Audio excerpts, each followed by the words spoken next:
honorable delegates, heads of state, leaders of nations, distinguished representatives of peoples great and small.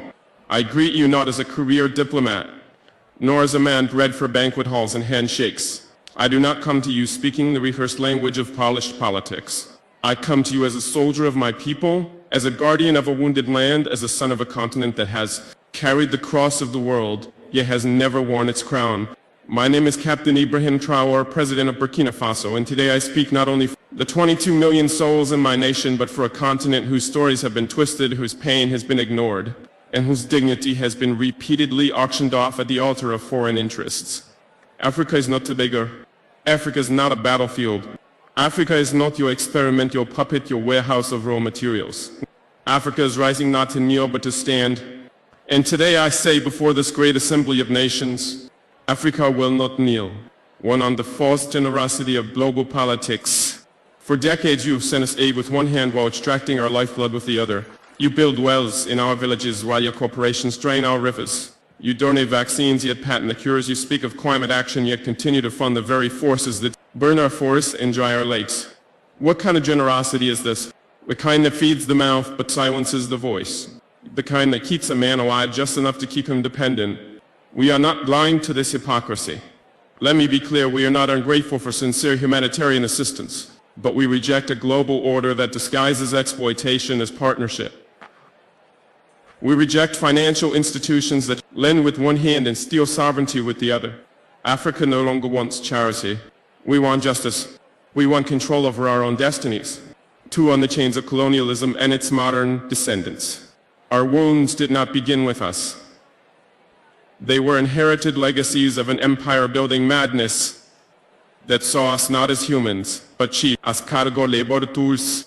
My ancestors were not consulted when maps were drawn with rulers and compasses in Berlin. The borders of Burkina Faso, like those of many African nations, were not carved by our ancestors, but by men who had never stepped foot on our soil, who knew nothing about languages, our tribes, or our spirits. Today, colonialism has a new face. It wears suits, it hosts forums, it signs contracts in Geneva and Paris and Washington. But it still takes without consent, it still dictates instead of dialogues, it still silences instead of listening. If you want to talk about peace, then let's begin by unlearning the arrogance that peace is something only you can teach us. 3. On resource exploitation and the myth of development. They call us developing as if the theft of centuries did not set us back. As if the gold from our lands, the diamonds from our rivers, the oil beneath our feet did not build the very skyscrapers in which this assembly sits. Let us speak plainly. Burkina Faso is rich, Africa is rich. Rich in minerals and culture and wisdom and youth. But you have taught us to measure richness in GDP and export value. You call it development when a foreign company owns 90% of a gold mine on our land. You call it progress when your security forces guard cobalt mines but not our children's schools. That is not progress, that is piracy with legal documents. From now on we will define development on our own terms. Development that puts children in classrooms, not minerals on cargo ships. Development that respects the land, the people, and the soul of a nation. 4. On sovereignty and interference. Why is it that when an African nation makes independent choices we are called unstable? Why is it that when we seek military cooperation outside the colonial sphere, we are labeled a threat? Burkina Faso has chosen to walk a path of sovereignty that is not a threat to peace. It is a declaration of adulthood. We are no longer under your guardianship. We are no longer your junior partners in diplomacy. We are a free people. If a nation chooses partners that respect it rather than exploit it, that is not rebellion. That is wisdom. Let it be known, no foreign power will dictate the alliances of Burkina Faso. We will build relations based on mutual respect, not historical guilt or present-day intimidation. 5. On terrorism and manufacture wars. You ask why there is violence in the Sahel. You ask why our youth take up arms. But you do not ask who benefits when our mines are guarded by private mercenaries, while our villages are left vulnerable. You do not ask how weapons arrive in deserts that produce no steel. You do not ask why peacekeeping never seems to end the war. The truth is, many of the so-called solutions to African security problems are merely business models. Endless conflict has become a market, and African suffering has become a subscription-based service. Burkina Faso has decided to break that cycle. We will fight terror, but not with dependency. We will secure our nation not with foreign dictates, but with national dignity. 6 are migration and human dignity. We do not want our youth drowning in the Mediterranean. We do not want our brightest minds fleeing the countries that once called us savages. We do not want remittances. We want reasons for our people to stay. Why do our youth flee? Not because we lack beauty, but because we are made to lack opportunity. Not because we hate our land, but because our land is treated as someone else's property.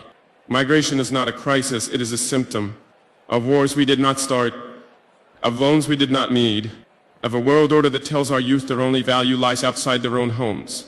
The solution is not border fences. The solution is justice for 7 on Africa's place in the world. Africa is not a mistake to be fixed. Africa is not a failed continent. Africa is the womb of the world, the cradle of civilization, the keeper of tomorrow's hope. We have been made invisible in global decisions that affect us deeply. At the UN Security Council, Africa with 54 sovereign nations has no permanent seat. What justice is this? You call it balance? We call it betrayal. You speak of democracy, yet uphold a global structure where the powerful few veto the dreams of the many. We will no longer whisper in rooms where we deserve to speak with full voice. Aid on faith and spiritual dignity. We are a spiritual people. Before your cathedrals, our ancestors sang to the sky. Before your missionaries, we knew the language of the rivers and the laws of the sacred forest. Christianity came, Islam came, and we received them not as slaves but as seekers. But now we ask, will the church and the mosque stand with us, truly with us, when all people are displaced by greed, mosque as globalization? Will your pulpits echo our cries or only repeat the songs of the powerful? Faith, too, must be decolonized. It must walk with the poor, not the privileged. 9, on unity among African nations. This is not a speech from one country. This is the stirring of a continent. You see Mali, Niger, and Burkina Faso forming a new bond. You fear our unity. Why? Because it threatens the myth that Africa can only rise under your supervision. We are uniting not to wage war, but to wage dignity. To pool our courage, to share strength, to protect each other when the world turns its back. Pan-Africanism is not a dream. It is our lifeline, and we will build it stone by stone, heart by heart, with or without your approval. 10, to the youth of Africa. To the young boy selling oranges by the roadside. To the girl who walks 10 kilometers to attend school. To the child whose only toy is a stone but who dreams of stars. You are the reason we fight. Do not believe the lie that your continent is cursed. You are the blessing. Do not envy foreign passports. Be proud of your name, your land, your roots. The world may not applaud you now, but the future will speak your name in honor. 11 final words we will not kneel. I do not come to declare war, I come to declare will. So we will not kneel to fear. We will not kneel to foreign banks. We will not kneel to outdated empires masquerading as friends. Africa is not asking for a seat at your table. We are building our own a table where no child eats last. Where no nation is silenced because it lacks nuclear arms, where justice is not filtered through the lens of race or history, but shared as breath is shared. This is our vision and this is our vow. Let the world hear it today and always. Africa will not kneel. Thank you.